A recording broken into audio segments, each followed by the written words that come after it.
Hello and welcome back to The Sovereign Way. I am Elizabeth. We have spent the last few months developing our spiritual authority, and we are ending it now. We have ended it with this mini series called Redesigning the Upper Room, and we finish off today with a lesson on time bending. Why? Because you are the presence of the one to whom all power under heaven and earth has been given. You are the same essence as all things, for all things came from God. And you are that essence as it flows into and through the unique shape of God that you are. You have dominion in the natural world, and you have sovereignty in a peaceful kingdom of experience and communion. You are the very heart of Christ. And therefore, you are the one who can let your cup overflow and extend to all others with no fear of ever running out, because there is no longer anything in the way of that eternal flow of grace. You are the one with the authority to enjoy every moment, regardless of the conditions, because you are the one who knows that the conditions are simply the result of a billion trillion sand dunes of experiences and decisions colliding at any moment in space-time. That's how simple it is. And it's always been that way, and it will never change. You are the lover, and the world is the body of your beloved. So it's time for you to enjoy the miracle of being able to perceive and experience what is flowing from you. It's time to take delight and wonder in the tapestry that you weave from all those moments of your life that you spend in authority. To watch and see your miracle work making love within the body of God, and you give birth to the kingdom, the new world, which is ever expanding. Because from now on, it's no longer personal. It's about the common good. It's not about you. It's about the beloved. You still get to be you. In fact, that's all you'll ever really be. And thank goodness, with Jesus, nothing more is required of you than to be you. And with all your character flaws, you get to explore the kingdom and your authority within it. This is the first book of Corinthians, chapter 12, verses 4 to 10. Now there are varieties of gifts, but the same Spirit. And there are varieties of service, but the same Lord. And there are varieties of activities, but it is the same God who empowers them in everyone. And to each is given the manifestation of the Spirit for the common good. To one is given the utterance of wisdom, and to another the utterance of knowledge by the same Spirit, and to another faith according to the same Spirit, and to another gifts of healing by the same Spirit, and to another the working of miracles, to another prophecy, and to another the ability to distinguish between spirits, and to another various kinds of tongues, new languages, and to another way of understanding new languages. And all of these are empowered by the one and same Spirit, who shares out to each one accordingly as he wills. This is your inheritance. This is your authority. So we're examining miracle work today, working wonders, working unexpected solutions, little blobs of magic, and extraordinary deliverance and instantaneous remission in the world. Now, your miracle work is proof of his promise to the world. His promise that we are returning home, that there is hope, that love wins the day, and that the happy ending is guaranteed. And that's what you do for the world when you deliver your miraculous demonstrations. That's the romantic way of saying it. And the metaphysical way of saying it is that miracle work is really about holding a space open to possibility and allowing creative energy to flow into the highest realignment of particle in substance. Christ is doing the do, and you are allowing it. Let's say that there are two aspects to successful miracle work.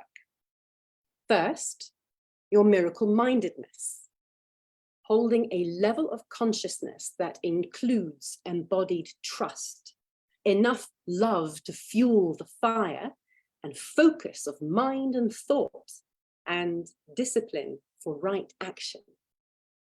Your miracle work is your mastery. And the second aspect to successful miracle work is your surrender to quantum possibility, the God drop, the unexpected, a grace beyond anything that you're in vibrational resonance with. This is not something you can attract. This is a mystery.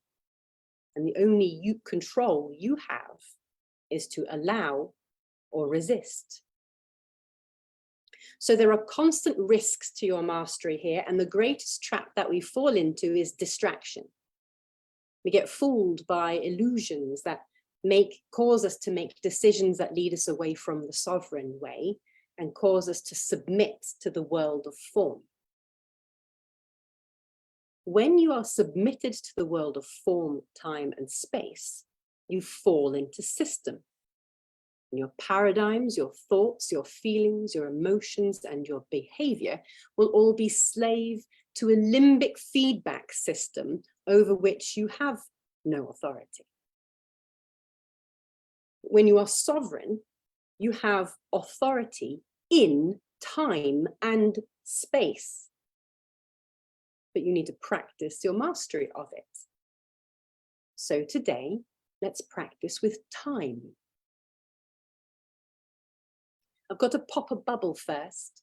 In cartoons, you know, we talk about magic all the time in my family, and my children are always a little bit disappointed that magic doesn't necessarily come with the sparkles and the sudden, you know, teleportation of the ice creams and stuff like that. In cartoons, when superheroes speed up or slow down time, and then everything freezes around me or everything goes into hyperdrive, that's not what we're talking about with time bending.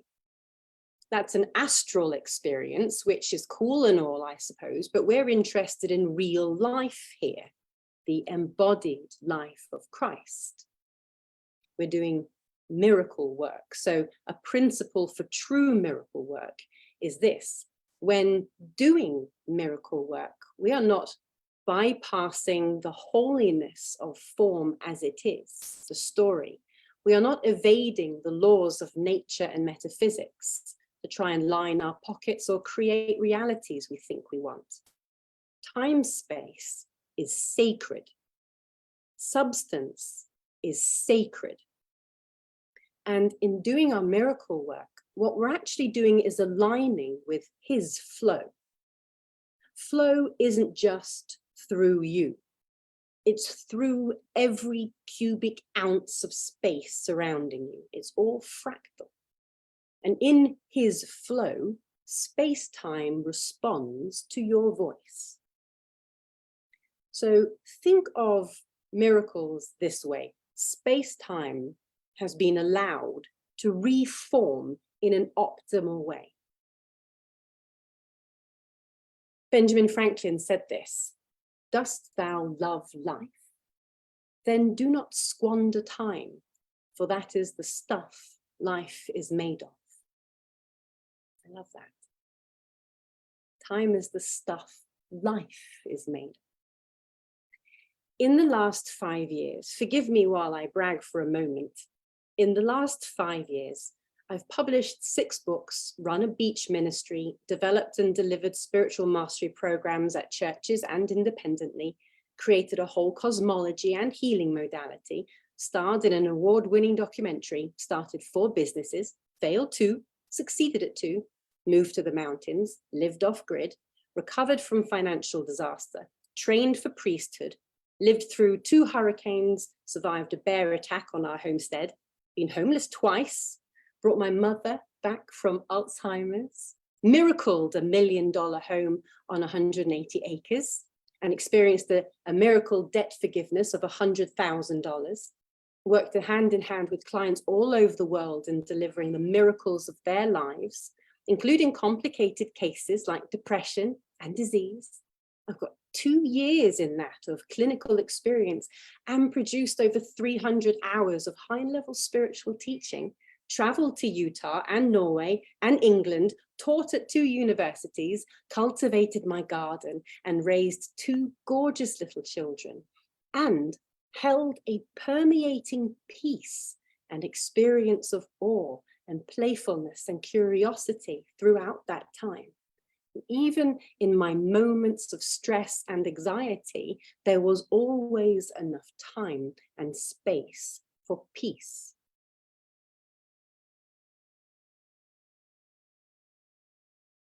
The truth is that I only did 10% of those things. I only did 10% of those things.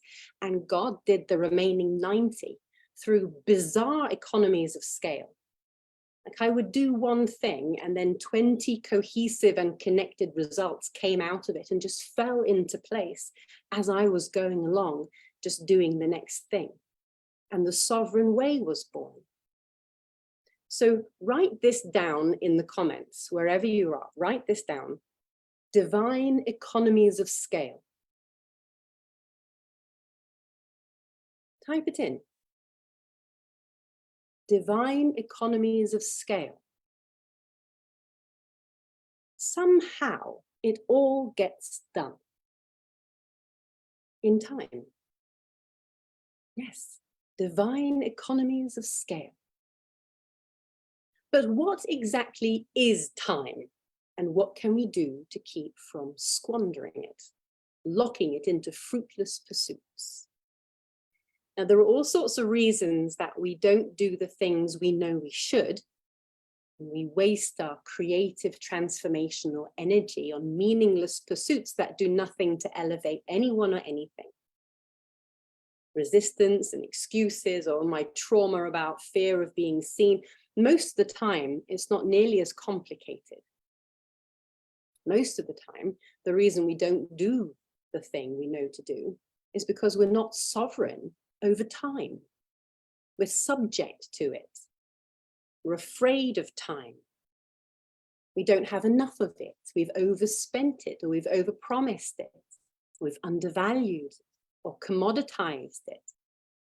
Time isn't a collection of units and nanoseconds and millennia.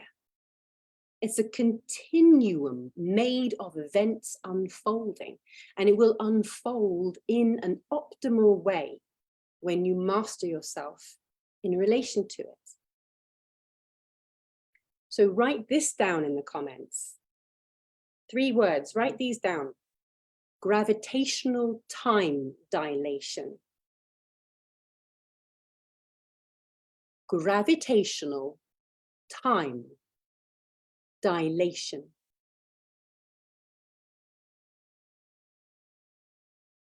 Let that really land in the bones. Because the force of gravity treats time like it's taffy or toffee. Albert Einstein's theory of general relativity. You've heard of that, yes? Yes, gravitational time dilation. Einstein's theory of general relativity is where gravity is stronger, time passes more slowly. So the stronger the pull of gravity, the more gravity can stretch out time, making it pass more slowly. Time goes faster the further away you are from the Earth's surface compared to the time on the surface of the Earth. And we've proven this we've proven the slowing of time over just 1 millimeter. So we know that time 1 millimeter from the Earth moves faster than time on the surface of the Earth. Isn't that crazy? Gravitational time dilation occurs because objects with a lot of mass create a strong gravitational field. And the gravitational field is actually a curving of space and time. The stronger the gravity, the more space-time curves, and the slower time itself proceeds. But this is why it's not like in the cartoons, right? Because if you're in the strong gravity, you experience your time running normal. And it's only relative to a reference frame with weaker gravity that your time runs slow. So a person in strong gravity therefore sees her clock running normal and sees the clock in the weak gravity as running really fast. And you seem to have infinitely more time in which to do things, and so much experience and accomplishment and devotion unfolds in every minute. And you see them seem to they're rushing around out there. But here, there's a time. And when the person in the weak gravity, he sees his clock running normally and he sees your clock running really slow. Why are you so slow? Hurry, hurry, hustle, hustle, urgent, must create, must save the world. Time is flying by and we're running out. But there's nothing wrong with the clocks. Both of the people, their clocks are right. Time itself is slowing down or speeding up because of the relativistic way in which gravity warps space and time.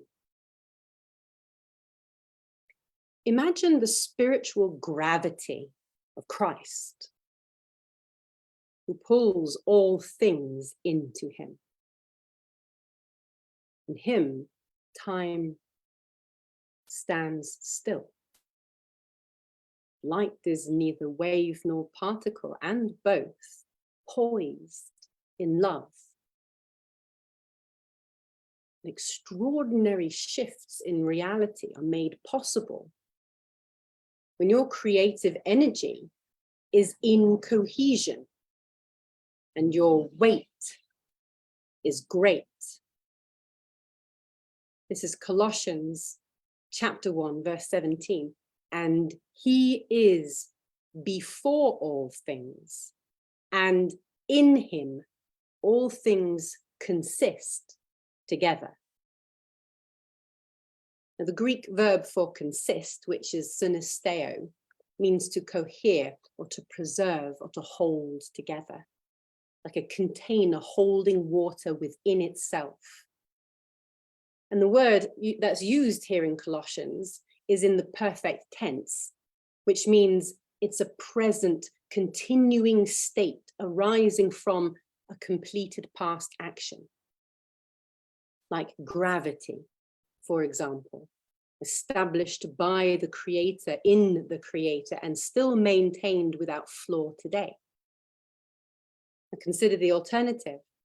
If there was no gravity, if gravity ceased just for one moment, instant chaos, all heavenly objects, including the earth and the moon and the stars, would no longer hold together, and everything would immediately disintegrate into small fragments, including time. And this is in Hebrews chapter 1, verse 3.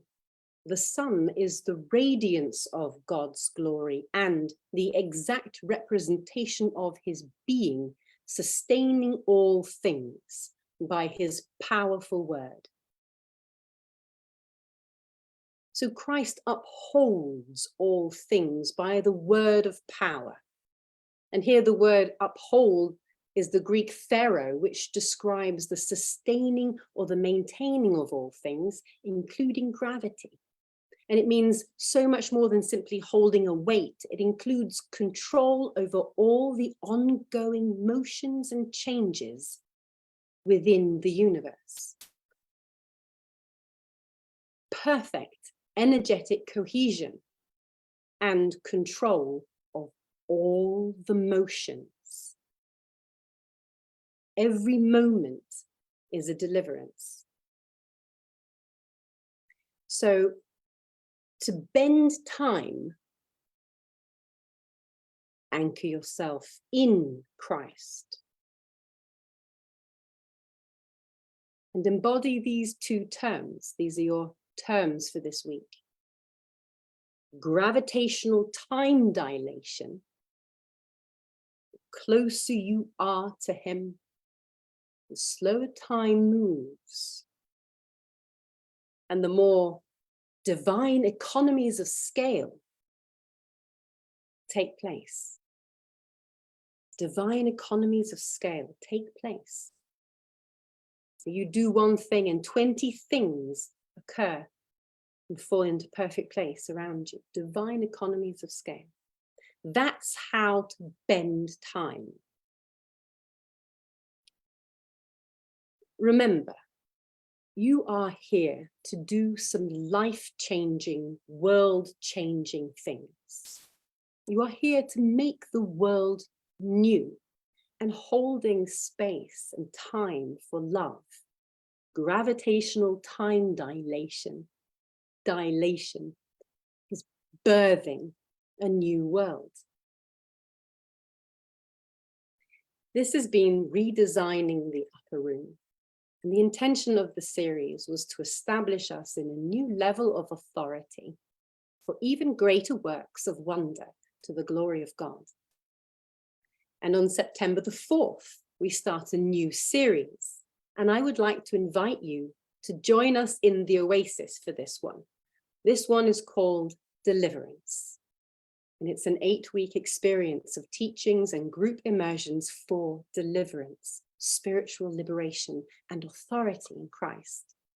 So this is where we get to see, really, miracle work in action and a whole new world begin to flourish. So sign up through the link wherever you see this video. Thank you for being with me.